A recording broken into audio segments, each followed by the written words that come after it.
Hey guys, I'm working on the Super Meat Boy video, but I got a little sidetracked. I tried some things. I was using this new webcam I got last week, the HD 910.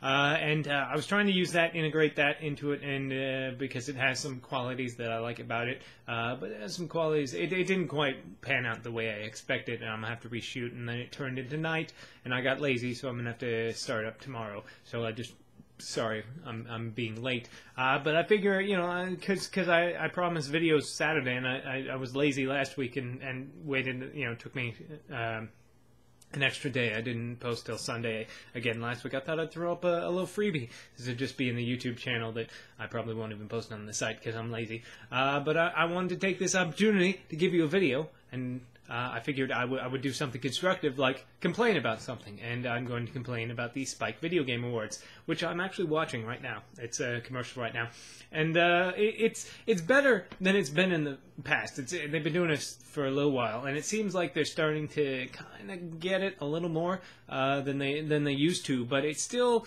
not quite there, because in the past it was like best dude bro game, and that was it. Whatever the most like Gears of Halo duty warfare, whatever, was the only thing ever on there nominated for anything. This time they're getting a little better about that, putting more general things, but again, it's still a bit of a popularity contest like most award shows, and that's fine.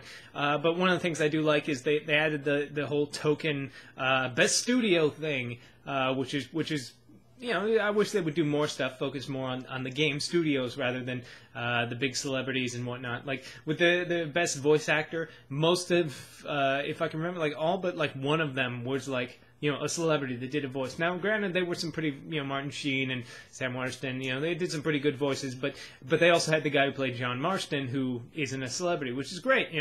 I'm glad that they're adding more of that stuff. I wish that they would focus more on the stuff like that. Jim Sterling had an argument on that. He wrote a thing for I think it was File Planet, about how Mark Wahlberg wouldn't be a bad Nathan Drake. It's just that we already have a Nathan Drake, the guy who voices him. So why, we can't have a better one because that voice is Nathan Drake. And I like that they're embracing this sort of thing, that they don't have to be the Hollywood of gaming.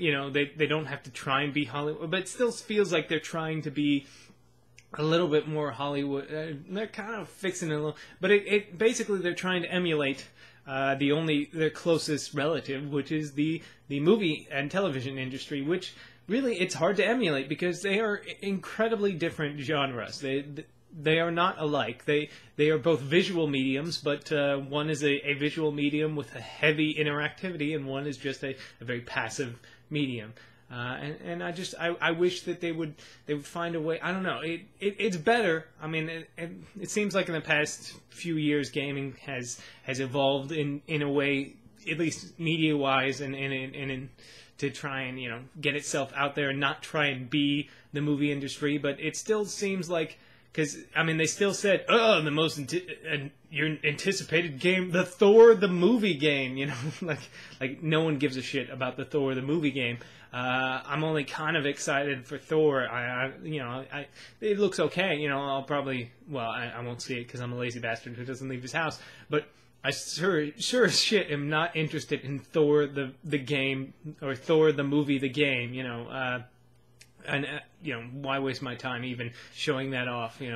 Resistance 3, Mass Effect 3, all that stuff, Kratos and Mortal Kombat. Yes, more of that, but Thor the movie game, no, thank you. And no Anna Lynn McCord, whatever, 90210 chick, hot chick who has absolutely no business being there. They're getting better. Obviously they had the Sunny in Philadelphia guys there, and I love that show, but why are they there? I'm sure they probably play a lot of video games, so they're like, oh yeah, I'd love to do it. But it seems like they're still not quite there. They're still trying to be like, well, we have to get celebrities because celebrities are important. Which the video game and the movie and television celebrities should, they're not this. They don't fit into the video game realm. They don't fit into this realm of ours that that we own, and we have our own celebrities, and hope they're starting to get into that a little more. They had some of the developers and whatnot. The developers actually accepting the awards and whatnot, which is great. But our celebrities are Cliff Bleszinski and John Carmack and John Romero and others who I probably should know their names, but those are our celebrities as gamer nerds, and I would wish that they would embrace them more. But still, it's hard for a television network, I assume, to go, well, who gives a shit about these nerds?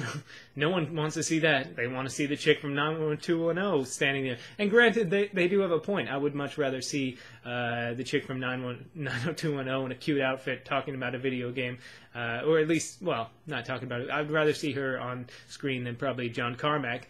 But I would just hope that they kind of find a way to be not movies. It's just that's just a pet peeve. But anyways, that's kind of this little impromptu little thing, webcam test, complaining about the Spike VGAs.